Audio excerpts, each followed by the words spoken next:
Hi, and welcome back to Hope You Living in the City. My name is Lamont Begay, and I'm just going to do a quick video for the Nissan D21. It's a 1995 Nissan D21.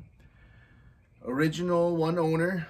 Purchased it up in North Phoenix at Midway Nissan back in 1995. Well, I was attending Grand Canyon University. It was brand new, very nice to me. It's been good to me. It's been used by pretty much everyone in the family. Everybody's gotten to love the truck, cruise the truck. I don't think it's ever been out of state, and it's been good to us. So I've been working on video lately. I'm going to edit it today, tomorrow, and basically what it is a no start on the D21. It started with a broken alternator belt on Tuesday. We managed to get it home with a new belt, and it wasn't firing off. So I did some troubleshooting on Friday, my day off. I used the quick connect adapter to fix the ignition starter wiring, and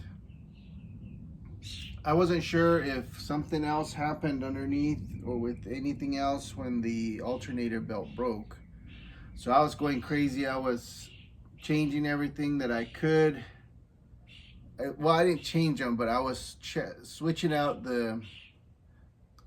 not switching out, I was replacing the fuses, and I went so far as to get out my multimeter, which I don't know how to use. So I was checking the fuses, I was checking the connections. I knew I had power on the ignition switch, and I had my son help me. So when he was holding the ground to the body ground and the meter, and I was holding the positive to the starter cable, and when I would initiate the start of the ignition device, I would get power to the wires. So I knew I had power coming up and power going down. And what it was in a nutshell is the quick connect clamps weren't working and getting the sufficient current flowing through them. So in a nutshell, I pulled it off, put on a twist, the old school twist connects, the wire connectors, and that got it going.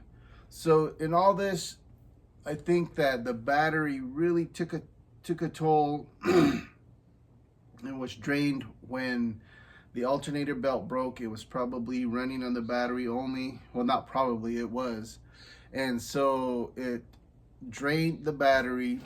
I got the battery recharged yesterday at O'Reilly's.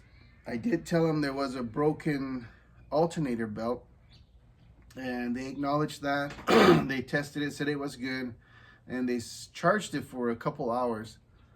But I put it back on today.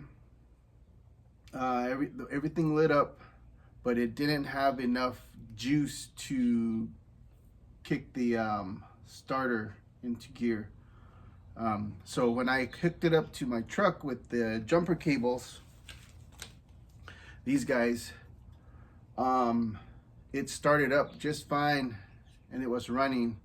And so I turned it off, turned it back on, it started okay again. Left it running for just a little while, and then so I was like, okay, I'm good, I can take everything off.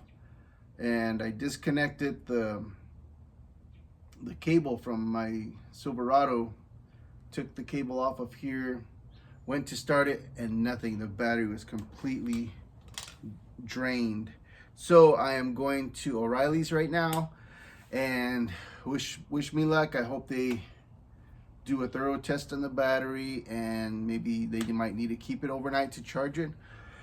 But I got this guy back up and running, and there's a video coming out with everything that I was doing, everything I was trying, everything I was thinking might have been wrong with it, crawling underneath, under the dash. So that's going to come soon. So thank you for watching, and stay tuned for the video. Hakone!